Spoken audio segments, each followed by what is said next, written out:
हमने सारी ज़िंदगी स्कूल को दी है। हमारी आवाम कैसे सरवाइव करेगी, एक एनजीओ गवर्नमेंट के लेवल पे कैसे हमें ट्रीट कर सकती है। दूसरी तरफ आप ये लोग कह रहे हैं कि इन्हें प्राइवेट करके क्या गरीब बच्चा पढ़ सकेगा। 20 रुपए की मंथली फीस है, हमारे बच्चे वो अफोर्ड नहीं कर सकते। आज तक किस टीचर ने करप्शन किया? एक पैसे की करप्शन अगर टीचर के लेवल पे हुई है, टीचर्स तो करप्शन करते नहीं है। ये कहा जाता है कि स्कूल को प्राइवेटाइजेशन कर दिया गया, इन्हें निकाल दिया जाए या किसी दूर दराज इलाकों में भेज दिया जाए। अस्सलामुअलैकुम जी, न्यू डिजिटल के साथ मैं हूँ रूबा अरूज। नाज़रीन, ऑल पाकिस्तान जो गवर्नमेंट एम्प्लॉयज़ हैं वो एहतजाज कर रहे हैं अपने मुतालबात के हक़ में, और इस वक्त जो टीचर्स यूनियन की ख़वातीन टीचर्स हमारे साथ मौजूद हैं, उनसे बात करते हैं और जानते हैं कि इनके मुतालबात क्या हैं। महंगाई तो है सबके लिए, एहतजाज क्यों कर रहे हैं आप लोग?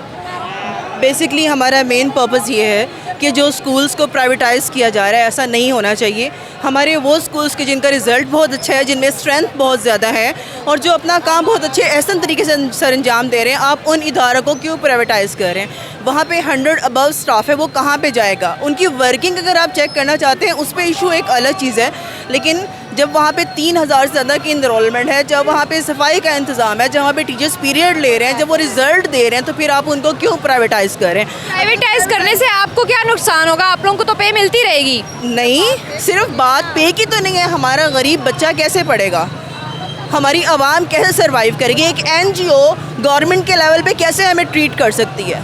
ये तो, और फिर हमारी लीव इनकैशमेंट है, वो आप क्यों ख़त्म कर रहे हैं? उसकी क्या रीज़न्स हैं? तो ये सब चीज़ें हैं जिसकी वजह से हम लोगों को आज यहाँ पे आना पड़ रहा है। और अगर आज भी हम नहीं निकलेंगे तो फिर आने वाले अदवार में हम अपने बच्चों के लिए भी कुछ नहीं कर सकते। अगर हम आज स्टैंड बाय नहीं होंगे, अगर हम आज अपने बच्चों को के लिए नहीं निकलेंगे, तो कल को हमें हमारे बच्चों को पढ़ाने के लिए भी यहाँ पे कोई नहीं होगा। ठीक है, आप मुझे बताएं, आप क्या पढ़ाती हैं, किस चीज़ की टीचर हैं आप? मैं इस्लामिक स्टडी की, इस्लामिक स्टडीज़ की टीचर हैं। क्यों एहतजाज कर रही हैं? ये इसलिए कर रही हूँ कि हमारा हक है, अपना राय लेने के लिए हम बोलेंगे भी और ज़ोर भी लगाएंगे, और ये हम अपना एहतजाज भी करेंगे क्योंकि हम पे जुल्म हो रहा है। हमारी सारी ज़िंदगी की जो हम कर रहे हैं वो सारा उन्होंने जो। अच्छा, आप इधर आएँ, इधर आगे आएँ, ये पीछे से बात कर रहे हैं, इनसे बात करते हैं। क्या पढ़ाती हैं आप? मैं उर्दू की टीचर हूँ। उर्दू की टीचर हैं। एहतजाज क्यों कर रहे हैं? टीचर्स अगर एहतजाज करेंगे, रोड्स पे होंगे, तो बच्चों को कौन पढ़ाएगा? ये देखें, बच्चों के अगर हमने सारी ज़िंदगी स्कूल को दी है या गवर्नमेंट मुलाजमत को हमने दी है, सारी ज़िंदगी हमने दी है, और एंड टाइम पर हमें ये कहा जाता है कि स्कूल को प्राइवेटाइजेशन कर दिया गया, इन्हें निकाल दिया जाए या किसी दूर दराज इलाकों में भेज दिया जाए। एक तो ये रीज़न है। जब एक स्कूल को, गवर्नमेंट स्कूल को प्राइवेट कर रहे हैं, एक तरफ तो आप इन्हें कह रहे हैं कि हर चीज़ फ्री है, किताबें फ्री हैं, दूसरी तरफ आप ये लोग कह रहे हैं कि इन्हें प्राइवेट करके क्या गरीब बच्चा पढ़ सकेगा?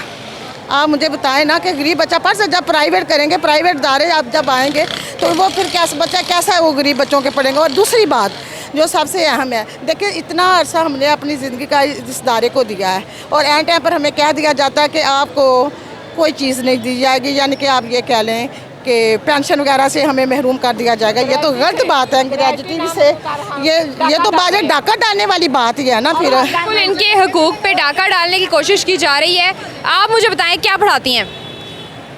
मैं कुरान पाक पढ़ाती हूँ और उर्दू पढ़ाती हूँ, इंग्लिश पढ़ाती हूँ। इन्हें सरकारी मुलाजम ही नज़र आते हैं, ये प्रोटोकॉल क्यों नहीं ख़त्म करते? अपनों का प्रोटोकॉल इतना देते हैं। हमें तो पता चलता है कि आप लोगों का भी प्रोटोकॉल है, बहुत सारे जो है वो फ़ायदे लेते हैं। ये प्रोटोकॉल है कि हम सड़कों पे रुल रहे हैं, हम इतनी गर्मी में, जून जुलाई में यहाँ सारे रुल गए हैं इतनी देर। ये कॉन्सेप्ट है कि सरकारी मुलाजमिन को बिजली भी फ्री मिलती है, उन्हें बहुत सी सहूलियात मिलती हैं। कुछ भी नहीं फ्री मिलता, हमारे बल्कि डबल बिल लाते हैं। सारे जो फैसिलिटीज़ हैं ये खुद लेते हैं। इनको पेट्रोल भी फ्री है, हमें दें पेट्रोल फ्री दें, हमें हमारी सारी जो चीज़ें हैं, पेट्रोल बिजली कुछ फ्री नहीं मिलता। अच्छा, साइंस टीचर हैं, ज़रा आप मुझे बताएं कि बच्चे अगर जो है वो स्कूल्स में, आप लोग रोड्स में, बच्चे पढ़ेंगे कैसे?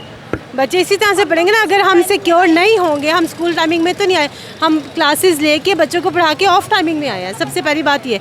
और दूसरा मेरा एक क्वेश्चन है कि करप्शन की बात करते हैं ना, बताएं आज तक किस टीचर ने करप्शन किया? एक पैसे की करप्शन अगर टीचर के लेवल पे हुई है, टीचर्स तो करप्शन करते नहीं हैं। हम तो सबसे, इस मुल्क का सबसे ज़्यादा डेडिकेटेड और मासूम तबका टीचर्स है और मेहनती है, हार्ड वर्किंग है। हमने तो कभी करप्शन का नाम भी नहीं स्कूल्स में कोई। अच्छा, अभी आपका मुतालबा है कि स्कूलों को, गवर्नमेंट स्कूलों को प्राइवेटाइज ना किया जाए, इसके अलावा क्या मुतालबा है? देखिए, हमारा तो मुतालबा यह है कि जो हमारे पेंशन के मसाइल हैं, लीव इनकैशमेंट के मसाइल हैं, ग्रेजुएटी के मसाइल हैं, उनको बिल्कुल अर्जेंट बेसिस पे और ऑनेस्टी के साथ सॉल्व किया जाए। ये नहीं है कि हम बाहर आएँ, ये कहते हैं अच्छा जी ठीक है हो जाएगा आप जाएं और 10 दिनों बाद फिर। हाँ जी, इन चीज़ों को एक ये कॉन्सेप्ट है सरकारी समझा जाता है कि अब सरकारी टीचर्स जो है वो सरकारी मुलाजिम बन के रह गए, बच्चों पे उनका कोई ध्यान नहीं है, सिर्फ अपनी जो है वो फैसिलिटीज़ पे ध्यान है। ऐसा ये हकीकत है? आपको बताती हूँ, मैं मास्टर्स फिज़िक्स हूँ, ठीक है, हम साथ साथ अपनी स्टडीज़ कंटिन्यू करते हैं। मैंने एमएड भी किया है, बीएड भी किया, और हम यहाँ पर पूरा एनटीएस का पेपर दे के और पूरे पैनल को इंटरव्यू दे के पूरे तरीक़ों से आते हैं। वो जो पहले वाले टीचर्स थे जो मैट्रिक करके एफएससी करके आते उस तरह नहीं आए। हम हाईली एजुकेटेड हैं, हमारे आधे से ज़्यादा स्टाफ एमफिल है, हम में से लोग पीएचडी कर रहे हैं, और हम अपनी खुद से गवर्नमेंट की किसी सपोर्ट के बिना अपनी स्टडीज़ भी कंटिन्यू करते हैं, अपने बच्चों को भी देखते हैं। अगर किसी को कोई है हम पे कि हम एलिगेशन लगाना चाह रहे हैं, प्रूफ्स लेकर आएँ, क्लासेस में आएँ, आप ऑब्जर्वेशंस करें। देखें, अगर आपको किसी से मसला है, उसका मसला ये नहीं है कि आप बिल्डिंग को ख़त्म कर दें, आप सिस्टम को ख़त्म कर दें, आप सिस्टम को चेक करें, आप उस पर चेक एंड बैलेंस। प्राइवेट होने से क्या मसला है? आप लोगों को सैलरीज भी मिलेंगी, बच्चों की क्वालिटी ऑफ एजुकेशन भी बेहतर हो जाएगी, तो प्राइवेटाइजेशन फ़ायदे में नहीं है? फ़ायदे में कैसे है? हमारी ग्रेजुएटी के प्रॉब्लम्स हैं और लीव इनकैशमेंट के प्रॉब्लम्स हैं, और वो टीचर्स हैं, आप कभी विज़िट करें, 20 रुपये की मंथली फ़ीस है, हमारे बच्चे वो अफोर्ड नहीं कर सकते। बहुत सारे टीचर्स बच्चों की फ़ीस हम खुद अपनी पॉकेट मनी से, मतलब अपनी पॉकेट से पे करते हैं, और ये बुक्स इन्होंने फ्री ख़त्म कर दी हैं। जो बच्चे 20 रुपये फ़ीस नहीं दे सकते, आप क्या एक्सपेक्ट करेंगी कि वो बच्चे 1000 रुपीज़ फ़ीस लेकर आएंगे? यूनिफॉर्म टीचर्स प्रोवाइड करते हैं। हमारी कम्युनिटी, हमने कम्युनिटी बनाई हुई है स्कूल में, हमारी स्कूल काउंसिल है, हम अपने जो स्कूल के अराउंडिंग मोहल्ला है, कम्युनिटी है, सोसाइटी है, हम उनसे हेल्प आउट करके वो हेल्प आउट करते हैं और हम बच्चों को यूनिफॉर्म बना कर देते हैं। ठीक है, इनकी एक तो मुतालबा ये है कि इनको जो है वो इनका एक तो मुतालबा ये है कि प्राइवेटाइजेशन को रोका जाए, क्योंकि प्राइवेटाइजेशन की वजह से बच्चों का मुस्तकबिल जो है वो ख़तरे में पड़ सकता है। दूसरा इनका मुतालबा है कि अगर प्राइवेटाइजेशन हो जाएगी तो इनका सरकारी जो एम्प्लॉय की हैसियत है, इनके पेंशन्स के मामलात हैं, इनकी जो दिगर जो है वो मराहत हैं, वो शायद ख़त्म हो जाएंगी। प्राइवेटाइजेशन के ख़िलाफ़ जो है वो ये टीचर्स इस वक्त एहतजाज कर रहे हैं बच्चों के हकूक़ के लिए और अपने हकूक़ के लिए। लेट्स सी इनका मुतालबा पूरा होता है या नहीं, लेकिन फ़िलहाल ये जो है वो लाहौर की रोड्स पे मौजूद हैं। अफसोस की बात यह है कि टीचर जिसे क्लासरूम में होना चाहिए, जो मुस्तकबिल का ममार है, हमारी पॉलिसीज़ की वजह से रोड्स पे मौजूद है।